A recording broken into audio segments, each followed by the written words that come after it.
A'udzubillahiminasyaitonirrajim. Bismillahirrahmanirrahim. Assalamualaikum warahmatullahi wabarakatuh. Alhamdulillah. Assalatu wassalamu ala rasulillah wa ala alihi wa sahbihi ajma'in. Amma ba'd.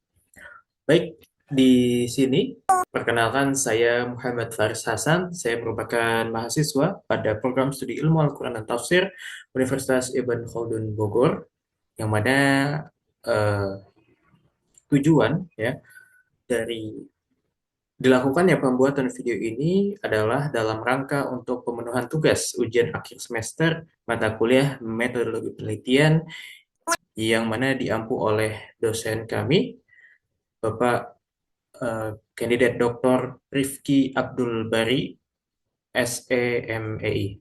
Baik, di kesempatan kali ini merupakan video presentasi dari proposal skripsi saya, yang mana di sini saya akan membawakan judul yaitu pemahaman masyarakat terhadap ayat-ayat ya, ayat-ayat toleransi beragama dalam Al-Qur'an ya. Pemahaman ya, sekali lagi saya ulangi, pemahaman masyarakat dalam pemahaman masyarakat terhadap ayat-ayat toleransi beragama Al-Qur'an ya. Yang mana ini merupakan eh, studi tafsir ya, studi tafsir dari Quran surat Al-Fil dan juga Quran surat Al-Baqarah ayat yang ke-256. Nah, kita akan mulai di sini untuk presentasinya apa saja yang akan saya jabarkan ya pada presentasi proposal skripsi ini. Yang pertama, jadi yang bisa dilihat di slide ini, yang pertama yang saya akan presentasikan adalah latar belakang ya, latar belakang mengapa saya mengangkat judul ini, lalu teori, penelitian terdahulu, ya, metodologi juga akan dibahas, sumber data, analisis data, ya, itu semua yang akan menjadi pembahasan pada presentasi kali ini. Ya. Mulai dari latar belakang, ya, lalu teori, penelitian terdahulu, metodologi, dan juga sumber data, serta tak lupa analisis data. Kita akan mulai dari yang pertama, yaitu latar belakang. Ya. Yang mana pembahasan tadi itu akan saya kemas dalam bentuk pertanyaan-pertanyaan ya, yang mana insya Allah pada presentasi ini insya Allah akan menjawab ya pada proposal skripsi tersebut. Baik, jadi yang pertama adalah latar belakang. Pertanyaan-pertanyaan di sini yang insya Allah akan saya jawab, yang pertama adalah mengapa saya memilih judul atau topik ini. Nah, di sini pun saya akan mengaitkan dengan eh, fenomena atau masalah nyata yang dihadapkan pada penelitian ini. Nah, adapun mengapa saya mengambil penelitian ini dikarenakan eh, masyarakat ya, masyarakat ini terutama di Indonesia khususnya ya, karena subjek penelitian ini merupakan Indonesia, ini masih kurang memahami ayat-ayat toleransi dalam Al-Qur'an ya. Sehingga berangkat dari hal tersebut, maka dari itu kami pun melakukan penelitian akan hal ini. Nah, selanjutnya di sini saya akan menjelaskan masalah penelitian saya, identifikasi masalah serta batasan-batasan ya, serta rumusan masalah. Ya. Di sini ya, seperti yang saya sudah jelaskan di awal, bahwasanya masyarakat ini masih kurang memahami mengenai ayat-ayat toleransi ya dalam Al-Qur'an. Oleh karena itu, di sini saya mengangkat dari judul ini. Nah, adapun batasan ya, batasan-batasan dari eh, penelitian ini, yaitu kami membatasinya untuk penelitian ini, saya ya, maksud saya membatasinya penelitian ini hanya ayat-ayat toleransi, yang membahas toleransi dalam Al-Quran, seperti halnya di surat Al-Kafirun dan juga di surat Al-Baqarah ayat yang ke-256. Nah, itu batasan dari penelitiannya. Lalu eh, dapat dirumuskan ya bahwasanya kita ingin mendeskripsikan ya tafsir yang diterangkan atau dijelaskan di dalam Quran Surat Al-Kafirun serta Quran Surat Al-Baqarah ayat yang ke-256. Lalu dilanjutkan dengan apa bedanya ya penelitian saya dengan penelitian-penelitian sebelumnya, ya originalitas. Yang mana untuk menjawab pertanyaan ini, jadi eh, penelitian-penelitian terdahulu itu lebih ke umum ya. Jadi memahami ya ayat-ayat toleransi khususnya Al-Kafirun dan Quran Surat Al-Baqarah ayat 256 ini secara umum. Jadi dipahami secara umum. Sedangkan penelitian yang akan saya lakukan ini merupakan kita lebih perdalam dari segi tafsirnya. Sehingga itulah yang membedakan sehingga originalitas dari skripsi saya pada kesempatan kali ini. Nah, lalu apa kontribusi ya atau manfaat praktis dari hasil penelitian ini ya. Jadi bisa dikatakan ya untuk kontribusi atau manfaat praktis yang akan didapat dari penelitian ini adalah sesimpel masyarakat ini dapat lebih memahami ya. Masyarakat dapat lebih memahami mengenai ayat-ayat toleransi dalam Al-Quran, khususnya Quran Surat Al-Kafirun dan juga Quran Surat Al-Baqarah ayat yang ke-256. Maka dari itu nantinya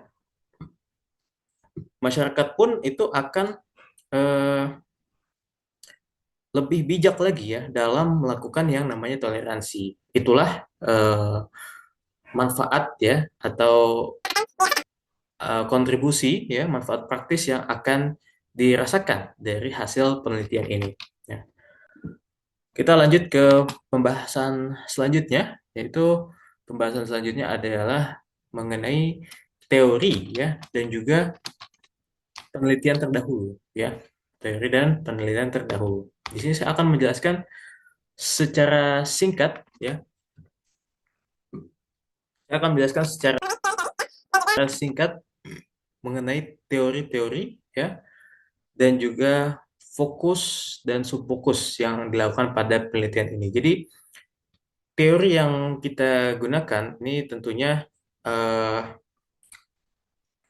yang membahas mengenai tafsir ya pada Quran Surat Al-Kafirun dan juga Quran Surat Al-Baqarah ayat yang ke-256 ini. Fokusnya adalah di sini kita eh, memahami bagaimana tafsir ya, tafsir dari ayat-ayat kedua ayat tersebut. Nah, untuk eh, subfokusnya di sini kita memahami sebetulnya bagaimana arti toleransi ya, arti toleransi dari eh, dalam Quran ayat di Quran surat Al-Kafirun dan juga Quran surat Al-Baqarah ayat yang ke-256. Itulah fokus dan subfokus dari penelitian yang akan dijadikan skripsi di kesempatan saya ini. Lalu selanjutnya, penelitian terdahulu. Nah, di sini saya akan menjabarkan secara singkat ya penelitian terdahulu yang eh, dapat memperkuat teori saya. Nah, di sini pada proposal skripsi tersebut saya pun juga sudah mencantumkan ya eh, penelitian dari Profesor Quraish Shihab ya, yang mana eh, beliau telah membahas pada tafsir Al-Misbahnya ya mengenai tidak ada paksaan ya. Sehingga disitulah salah satu penelitian terdahulu yang telah saya cantumkan. Pembahasan selanjutnya di sini kita akan membahas ya, mengenai metode dan juga sumber data. Ya, metode dan juga sumber data. Ya, baik yang pertama di sini saya akan menjelaskan kembali metode penelitian yang dipakai dan kenapa saya menggunakan metode ini. Jadi, metode penelitian yang saya gunakan ini adalah metode penelitian kualitatif deskriptif. Nah, adapun mengapa saya menggunakan metode penelitian kualitatif deskriptif ini, ya dikarenakan metode penelitian kualitatif deskriptif ini merupakan metode penelitian yang paling cocok untuk dilakukan pada penelitian ini. Mengapa demikian? Karena di sini kita pun ingin mendeskripsikan bagaimana tafsir ya tafsir dari Quran surat Al-Kafirun dan juga Quran Surat Al-Baqarah ayat yang ke-296 ini. Oleh karena itu, berangkat dari hal tersebut, kami pun menggunakan metode penelitian kualitatif deskriptif. Nah, untuk sumber datanya itu sendiri, kita ini akan mengambil utamanya dari jurnal, buku-buku, dan juga penelitian terdahulu utamanya ya. Dan juga selain itu kita pun juga kemungkinan akan melakukan pengambilan data di lapangan langsung. Di situ saya juga akan menjelaskan subjek atau objek penelitian saya, ya, dan juga bagaimana menentukan subjek atau objek penelitian Anda, ya. Eh, dan juga bagaimana cara saya mendapatkan data tersebut. Di sini yang menjadi subjek penelitian ini tentunya masyarakat, yang karena tujuan ini adalah agar masyarakat ini lebih memahami mengenai ayat-ayat toleransi. Oleh karena itu, subjek dari penelitian ini adalah masyarakat itu sendiri. Dan cara saya mendapatkannya adalah saya bisa mendatangi seperti halnya tokoh-tokoh agama, tokoh masyarakat ya untuk melakukan wawancara terhadap beliau tersebut ya mengenai masyarakat pemahamannya bagaimana mengenai toleransi ya khususnya ayat-ayat yang membahas toleransi dalam Al-Qur'an. Kurang lebih demikian ya untuk metode penelitian dan juga data. Kita lanjut ke pembahasan selanjutnya. Pembahasan selanjutnya yaitu mengenai teknik analisis data ya. Nah, apa teknik analisis data yang dipakai dan mengapa saya menggunakan teknik analisis ini? Jadi teknik analisis data yang saya gunakan ini merupakan tentunya teknik analisis yang sangat sesuai ya dengan penelitian ini seperti halnya metode penelitian, maka dari itu teknik analisis pun juga saya gunakan yang sesuai. Saya menggunakan analisis yang eh, sebisa mungkin tingkat keakuratannya sangat tinggi ya untuk menganalisis data yang telah saya gunakan ini. Ya. Lalu pertanyaan selanjutnya adalah bagaimana cara agar data ini dapat dikatakan valid ya atau sah ya. Jadi agar data saya bisa dikatakan valid, maka dari itu saya ketika melakukan pengambilan data itu saya melakukan dokumentasi yang menyeluruh ya. Jadi dokumentasi ini begitu real sehingga ada bukti nyata bahwasanya data tersebut diambil secara orisinil. Nah, setelah itu di sini saya akan menjabarkan ya bagaimana teknik analisis data saya ini, bagaimana cara saya memperlakukan data ini. Tentunya data ini saya akan perlakukan sebaik mungkin ya tentunya hanya untuk tujuan penelitian. Saya akan menjaga agar sebisa mungkin data ini tidak mengalami kebocoran data dan sebagainya. Oleh karena itu, ketika saya melakukan pengambilan data, saya menjaga data tersebut secara sebaik mungkin dan juga dokumentasinya begitu real ya sehingga eh, diminimalisir istilahnya zero accident ya mengenai data tersebut sehingga data tersebut bisa digunakan dengan baik untuk tujuan penelitian ini. Itulah pembahasan ya mengenai teknik analisis data dan juga hal-hal lainnya mengenai pengambilan data. Ya, Alhamdulillah akhirnya kita telah sampai pada penghujung presentasi proposal skripsi ini. Saya ucapkan terima kasih atas perhatiannya karena telah menyaksikan presentasi proposal skripsi saya ini hingga akhir. Saya mohon maaf jika ada kekurangan dan kesalahan selama penyampaian presentasi ini. Semoga kita semua diberikan kemudahan dalam melakukan penelitian dan aktivitas akademik lainnya dan juga hal-hal positif lainnya. Amin ya rabbal alamin. Sekian dari saya Muhammad Faris Hasan ya dari program studi ilmu Al-Quran Tafsir Universitas Ibn Khaldun Bogor.